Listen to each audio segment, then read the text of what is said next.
Hello, and welcome to Eyes on Success, a weekly program covering a wide variety of topics of interest to people with vision loss. I'm Nancy Goodman Torpey. And I'm Pete Torpey.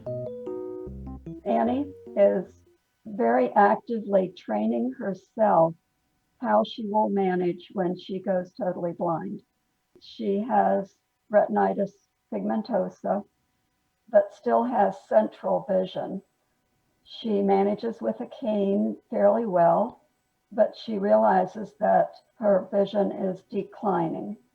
And so she is being trained in her surroundings in order to be ready for that day when she loses enough sight that she will be close to blind. And then as our guest, talking about one of the stories about a number of blind people that she portrays in her book. We'll speak with Margaret Barnhart, author of a recently published book entitled Inspirational Stories of the Visually Challenged, plus resources. And the resources section is almost half of the book. So that could be very useful whether or not you're interested in the stories of these 12 blind or low vision individuals. But first, for our tip of the week. Well, Margaret had 4 tips, but they're short and they add up to some really good advice. Number 1, when told your vision loss is serious, feel the pain and experience the loss, but limit the amount of time you give to it. Number 2, turn to the positive people in your life. Number 3, begin to be independent. Very simple things like toothpaste. How do you apply it to a toothbrush? You don't have to. You get your own tube of toothpaste, you put some directly into your mouth, and you brush your teeth. And at number 4, consider this a challenge, not an impairment. And the stories that you tell about the various people in your book give a lot of examples of how people did things in a slightly different way to lead their lives and enjoy their lives while they were doing it, despite having visual impairments. You are listening to Eyes on Success.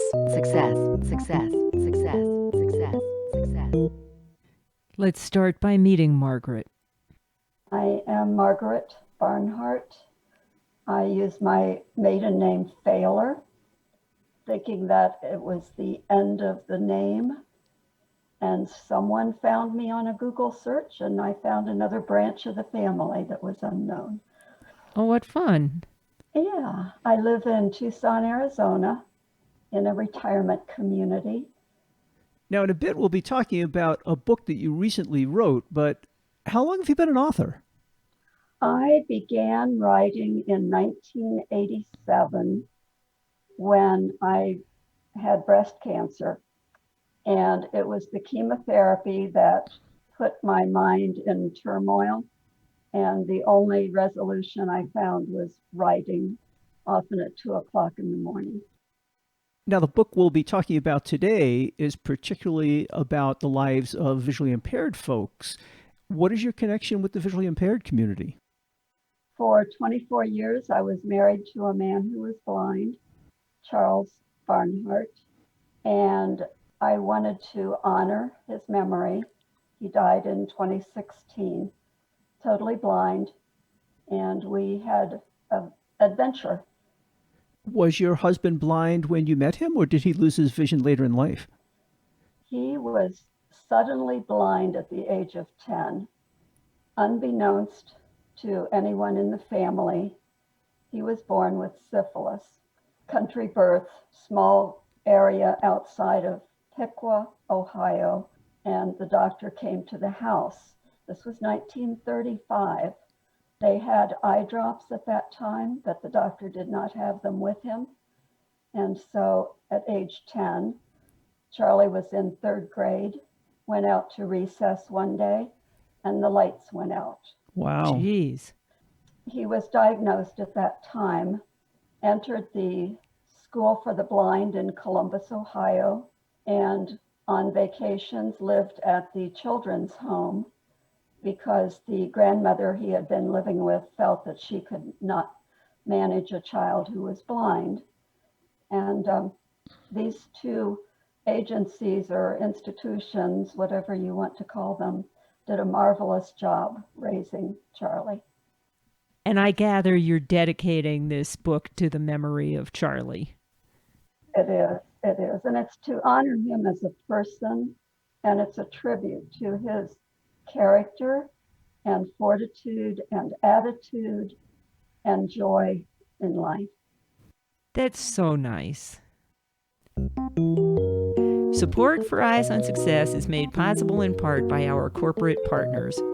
Find out more about partnership opportunities by sending an email to hosts@eyesonsuccess.net. This week's focus topic is Margaret Barnhart's recently published book entitled Inspirational Stories of the Visually Challenged plus Resources.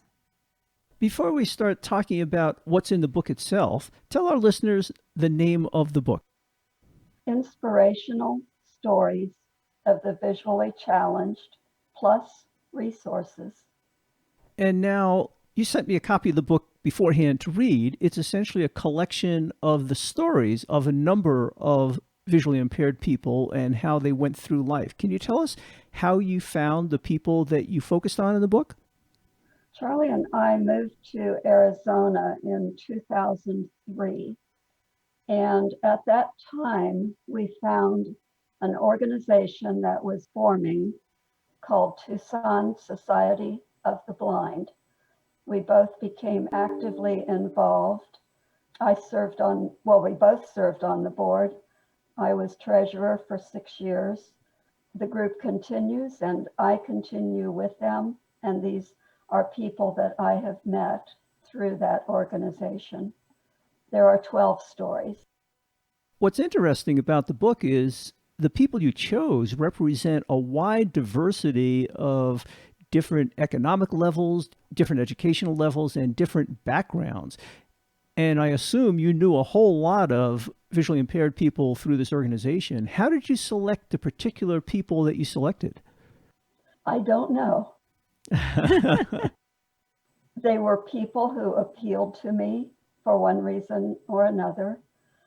And yes, I was looking for a variety. I wanted some with macular degeneration who developed it later in life. I wanted people with a story to tell, and I certainly found them. You sure did.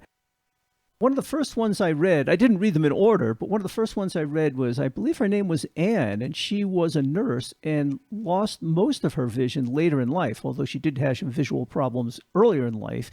And I thought it was interesting to see how she dealt with vision loss at a later age in a very analytical way, kind of based on her medical training. Can you talk a little bit about her situation? Yes, Annie is a very active part of TSB, and I see her frequently.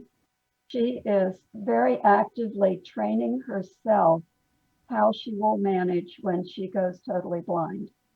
She has retinitis pigmentosa, but still has central vision. She manages with a cane fairly well, but she realizes that her vision is declining. And so she is being trained in her surroundings in order to be ready for that day when she loses enough sight that she will be close to blind. And I take it she's around 70 now. She would be over 80. Oh, is that right? Wow. Mm. What I thought was interesting, though, is it seems to me that it's more difficult to lose your vision later in life because you rely on your sight your whole life, and there's a real resistance to doing things a different way. But she was proactively taking on tasks to learn new skills that she might need should her vision get worse or even should her physical capabilities lessen. Yes, as you said, she's worked as a psychiatric nurse, and she is very insightful and very attuned to detail. For her, one of the hardest admissions to make was that she needed to use the white cane.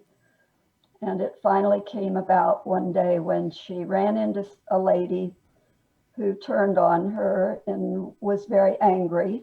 And that was the day Annie decided she needed to take that next step.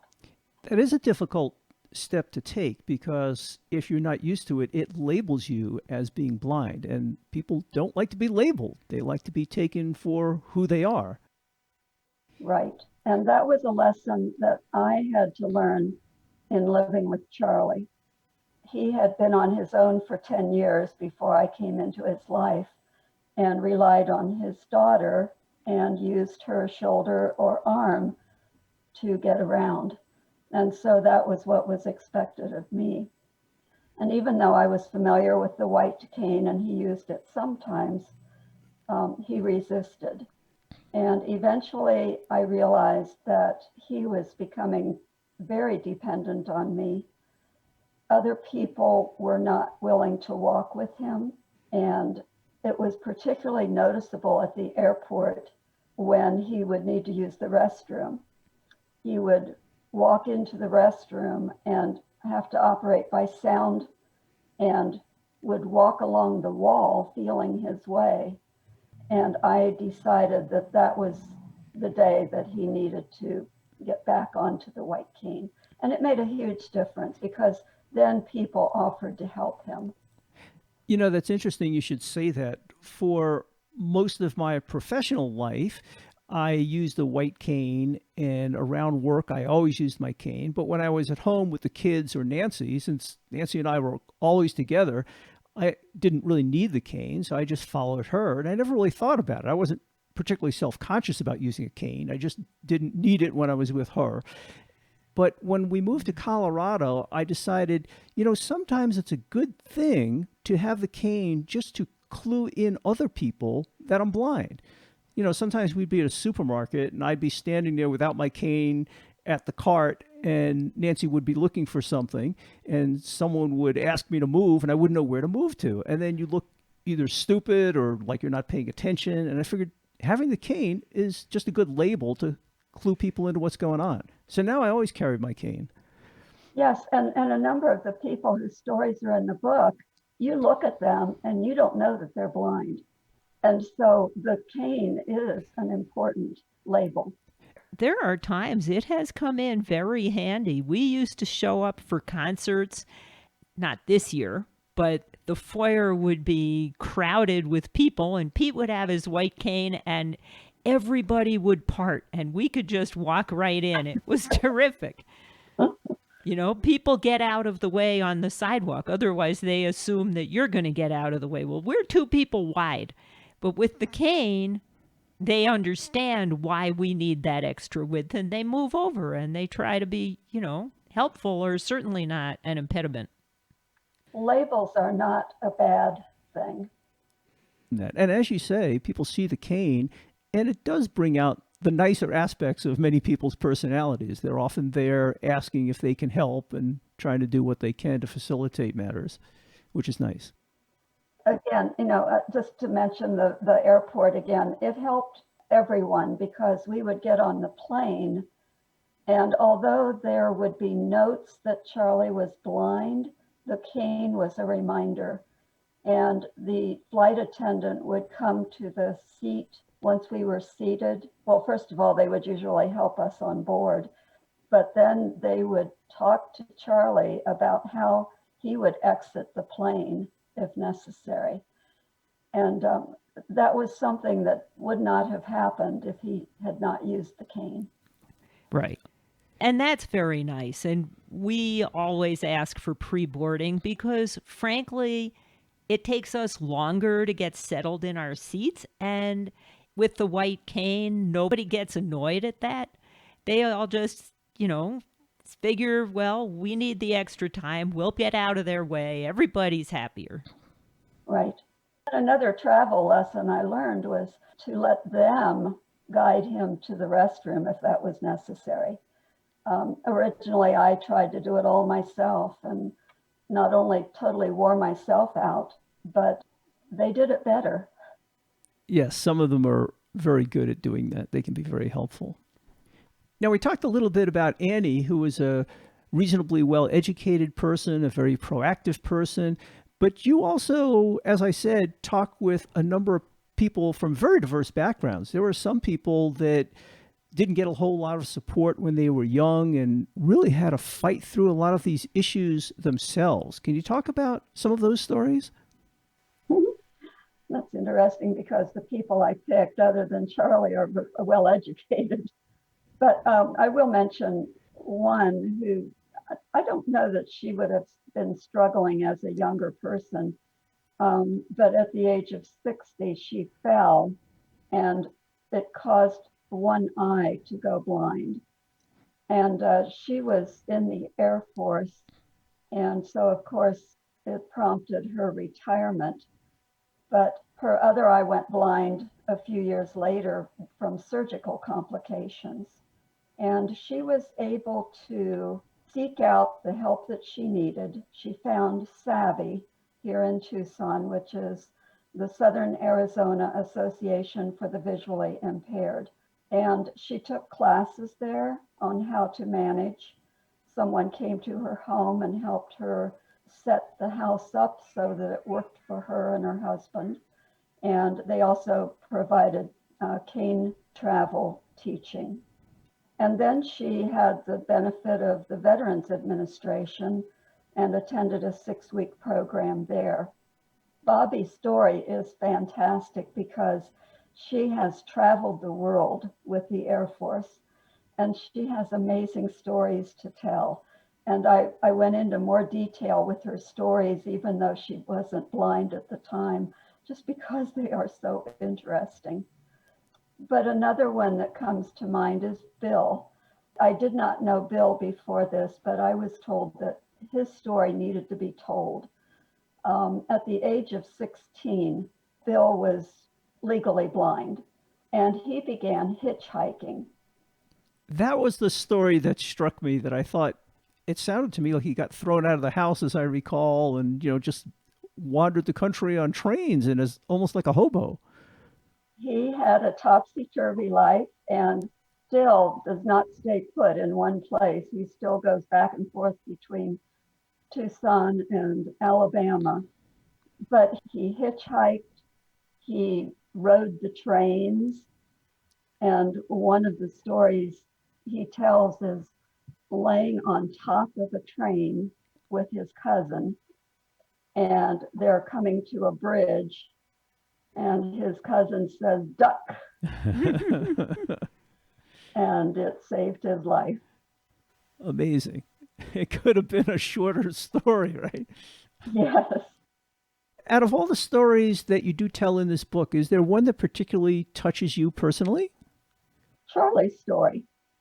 I just am amazed at what he was able to accomplish in his 81 years of life. His mother was killed when he was 3 years old. Oh. An accident. His father could not handle raising a child, so he went to live with his grandmother, who had already raised 12 children. And that's where he was until the age of 10. But he he didn't quite complete school. He went into his junior year and decided he knew more than the teachers. So he left school, and the state of Ohio started working with him, finding different ways that he could become productive and earn a living. So they taught Charlie to be an X-ray technician. Well, Charlie was very verbal, and being in a room alone did not appeal to him, so that did not last long. But next they trained him to operate a food stand in the courthouse in Troy, Ohio. And it was absolutely the best job he could have ever had. He had candy and crackers and snacks and drinks, coffee, and he did all this independently, managed money, talked to the public, and especially loved interacting with the lawyers and the judges. How did you guys meet? Well, that's coming up. Oh, okay. And next, he was trained by a massage therapist. And guess what? I found him. I was going to a fitness center and heard about a man behind the curtain who gave massages, and his name was Charlie. I had never had a massage and was scared to death, but decided to be brave and give it a try. And for 3 years, I was a customer, and then I married my masseur. He had a 35-year career doing massage. Did he continue to give you massages? Not as often as I wanted. We would be standing in line somewhere and he would automatically rub my shoulders, so that was always nice. Oh, that's always nice. My massages slowed down a great deal after we married. We had a table in our home, and I could ask and I would receive, but they were not as frequent as what I had at the fitness center. On the other hand, you weren't paying for them either. True. Is there anything else you'd like to share with our listeners? Yes, I want to mention a few more things about Charlie and my relationship with him, things that I was able to teach him and lead him into. And one was theater. I had always attended live theater and found that the live theater available to us offered audio description. So we began going to the theater and continued that throughout his lifetime. And it was such a benefit, not only to him, but to the people who were in attendance. They could see that even though he was blind, he was able to enjoy the play. And the other thing I introduced him to was travel. He had never been out of the state. And we started doing cruises. We took Amtrak around the country. And I would drive once we moved to Arizona, I would drive from Arizona back to Ohio and to Tennessee, where his daughter lives. He would usually sit in the back seat with his talking books player and his Sirius radio, and he would be fully occupied. And while I was studying maps and watching the road, he was just enjoying the trip. Every once in a while, he would say, "Tell me what you see," and I would fill him in. We went to Niagara Falls, and the adventure of walking behind the falls and riding the little boat right up to the base of the falls gave him the opportunity to get wet and to hear the roar.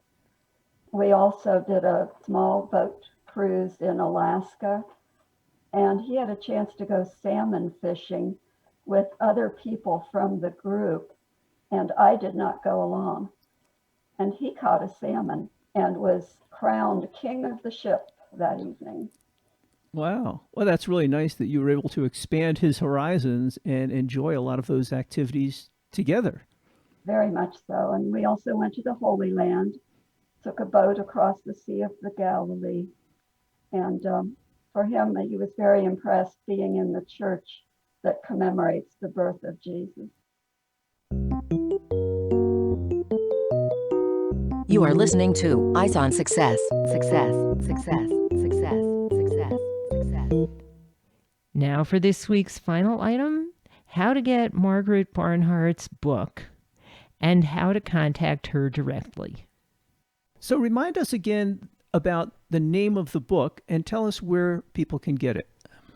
Inspirational Stories of the Visually Challenged, plus resources, is available through Amazon. I do want to mention that the paperback is large print. The resource section is very valuable because it comprises half of the book, and it provides a large amount of information for people who are newly blind or who have not ventured into possibilities of the organizations and agencies. It describes different organizations that are available. But on Amazon, the book is available as an ebook and also an audiobook. Now, I have produced a thumb drive which can be used in the talking book player. I sell it directly for $12 through my email account, which is margeb730@cox.net. Can you spell that? MARGEB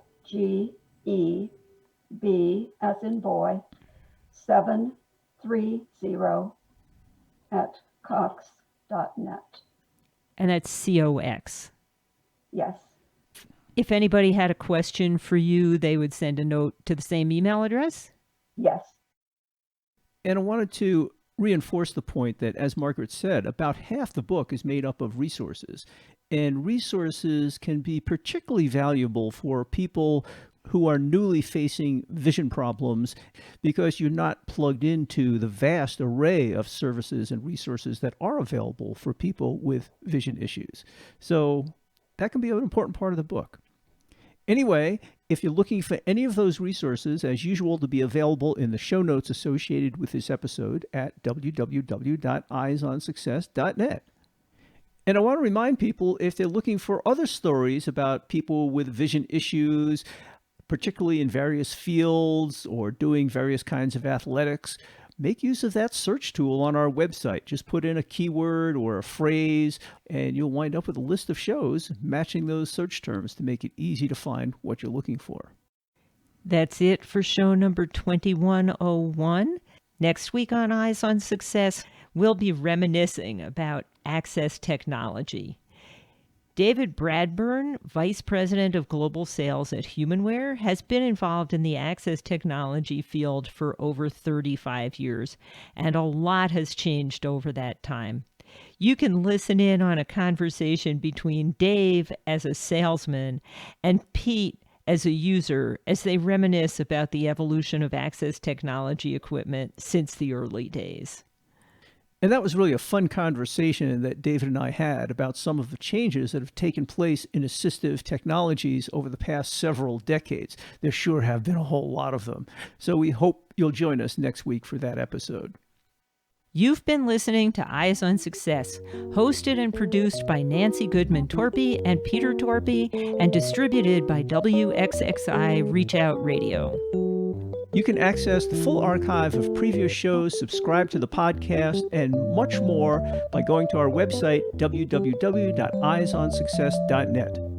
If you have questions about anything you've heard on the show or have suggestions for future shows, send an email to hosts@eyesonsuccess.net. Thank you for listening and have a nice day.